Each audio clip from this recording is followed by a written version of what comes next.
Hi dears, അങ്ങനെ ചക്ക season അവസാനിക്കാറായി. നമുക്കൊരു ചക്ക എടുത്ത് ടൈറ്റായി വരട്ടി ഫ്രിഡ്ജിനകത്ത് എടുത്ത് വെക്കാം. ഫ്രിഡ്ജിനകത്താണ് കേട്ടോ, ഫ്രീസറിനകത്തല്ല. കയ്യിലും കത്തിയിലും നല്ലപോലെ എണ്ണ തേച്ച് വേണം ചക്ക വെട്ടാൻ, അല്ലെങ്കിൽ കത്തി അതിനകത്തേക്ക് സ്റ്റക്കായി പോകും. ഒരു ചകിരിയോ പേപ്പറോ വെച്ച് അതിലെ പശ മുഴുവൻ തുടച്ചു മാറ്റണം. കഴിഞ്ഞ ആഴ്ച വീട്ടിൽ പോയപ്പോൾ കിട്ടിയതാണ് ഈ ചക്ക. 3-ാം ദിവസം പഴുക്കുകയും ചെയ്തു. ഇതിനെ ഒന്ന് നല്ലപോലെ വരട്ടി ഫ്രിഡ്ജിൽ വെച്ചാൽ 1 വർഷം വരെ കേടാവാതെ ഇരിക്കും. അപ്പോഴും അത് നല്ല ഫ്രഷായി തന്നെ ഉണ്ടാവും. അതിൽ കൂടുതൽ ദിവസം ഞാൻ എടുത്ത് വെച്ചിട്ടില്ല കേട്ടോ, കാരണം അപ്പോഴേക്കും അടുത്ത സീസൺ ആവുമല്ലോ.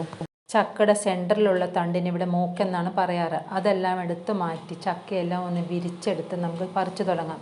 ചുള പറിക്കുമ്പോൾ അതിൻ്റെ ചവണിയെല്ലാം കളഞ്ഞ് കുരു എടുത്ത് മാറ്റി വയ്ക്കണം. 2-3 പീസാക്കി നമുക്ക് പാത്രത്തിലേക്ക് ഇടാം. ഇങ്ങനെ ചക്ക ചുളയെല്ലാം പറിച്ചെടുത്ത ശേഷം കുരു ഒന്ന് എടുത്ത് വെച്ചാൽ നമുക്കത് വെച്ച് ഉപ്പേരിയോ കറിയോ ഉണ്ടാക്കാം. കുറച്ചായി ചക്ക മിക്സി ജാറിലിട്ട് നല്ല പേസ്റ്റ് പോലെ അരച്ചെടുക്കണം.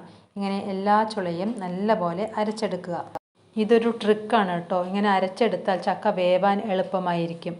ഒരു 15ഓളം വലിയ അച്ച് വെല്ലം 1/2 ഗ്ലാസ് വെള്ളത്തിൽ നല്ലപോലെ ഒന്ന് അലിയിച്ചെടുക്കുക. വെല്ലത്തിലെ അഴുക്ക് കളയാനാണ് നമ്മളിങ്ങനെ ചെയ്യുന്നത്. ഇതിനെ അരച്ച് വെച്ച ചക്കയിലേക്കിട്ട് നല്ലപോലെ മിക്സ് ചെയ്യുക. ഇതിന് നമുക്ക് അടുപ്പിലോട്ട് കയറ്റാം. ഇപ്പോൾ സമയം 3:10. ഒരു 10 മിനിറ്റ് ഇളക്കുമ്പോഴേക്കും തിള വന്ന് തുടങ്ങും. കൈ തെറിക്കാതെ നോക്കണേ. ഒരു 15 മിനിറ്റ് കഴിഞ്ഞാൽ തിളയൊക്കെ ഒന്ന് ആറി കയ്യിൽ തെറിക്കുന്നത് നിൽക്കും. ഇപ്പോൾ ഒരു 50 മിനിറ്റ് ആയിട്ടുണ്ട്. പായസം വയ്ക്കാനോ വെറുതെ കഴിക്കാനോ ആണെങ്കിൽ ഇപ്പോൾ നിർത്താം. ഇനി ഒരു ടേബിൾ സ്പൂൺ നെയ്യ് ഒഴിച്ച് നല്ലപോലെ ചുരുട്ടുക. നെയ്യ് ഒഴിച്ച് കഴിഞ്ഞാൽ നമുക്ക് ഇളക്കാൻ എളുപ്പമായിരിക്കും. റെഡിയായി എന്നും തോന്നും. പക്ഷേ ഇല്ലാട്ടോ, ആ നെയ്യ് മുഴുവൻ ആ ചക്ക കുടിച്ചെടുക്കും. വീണ്ടും ഒരു ടേബിൾ സ്പൂൺ കൂടി നെയ്യ് ഒഴിച്ച് ഒന്ന് ചുരുട്ടുക.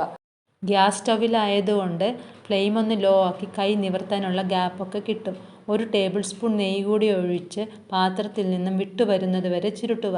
ഇനി നമുക്ക് തീ ഓഫ് ചെയ്യാം. ഇപ്പോൾ ഏകദേശം 1.5 മണിക്കൂറായി. ഇനി അതിനെ അവിടെ വിട്ടിട്ട് പോവരുത്. എവറി 10 മിനിറ്റ്സ് അതിനെ ഒന്ന് ഇളക്കണം, അല്ലെങ്കിൽ അത് പാത്രത്തിൽ ഒട്ടിപ്പിടിക്കും. ചെറു ചൂടോടെ തന്നെ അതിനെ കൈ വെച്ചൊന്ന് ഷേപ്പാക്കണം, അല്ലെങ്കിൽ അത് ഹാർഡായി പോവും. കൈ പൊള്ളിക്കരുത്. വൃത്തിയായി കൈ കഴുകി തുടച്ച ശേഷം വേണം ഇതൊക്കെ ചെയ്യാൻ. ഇനി ഉപയോഗിക്കുന്ന പാത്രങ്ങളിലോ കയ്യിലോ ഒട്ടും ഈർപ്പം ഉണ്ടാവരുത്. ഒരു എയർ ടൈറ്റ് കണ്ടെയ്നറിൽ നെയ്യ് പുരട്ടി വേണം ഇത് സൂക്ഷിക്കാൻ, അല്ലെങ്കിൽ ചിലപ്പോൾ എടുക്കാൻ ബുദ്ധിമുട്ടാവും. പാത്രത്തിലേക്കിട്ട് നല്ലപോലെ അമർത്തി ഒട്ടും എയർ ഗ്യാപ്പ് ഇല്ലാതെ വേണം അടച്ചു വയ്ക്കാൻ. ഇനി ബിഹൈൻഡ് ദ സീനിൽ കഴിഞ്ഞ വർഷം വരട്ടിയെടുത്ത് വെച്ച ചക്ക എടുക്കുന്നതിൻ്റെ സാഹസങ്ങൾ കാണാം. ഇതൊന്ന് മുറിച്ചെടുക്കാൻ ഇത്തിരി ആരോഗ്യമൊക്കെ വേണം. എന്നാൽ എന്താ, ബിസ്ക്കറ്റ് പോലുള്ള പീസുകൾ നമുക്ക് മുറിച്ച് കിട്ടിയില്ലേ. ഇത് ഗസ്റ്റിന് കൊടുത്താൽ അഭിനന്ദനം ഉറപ്പ്. Thank you.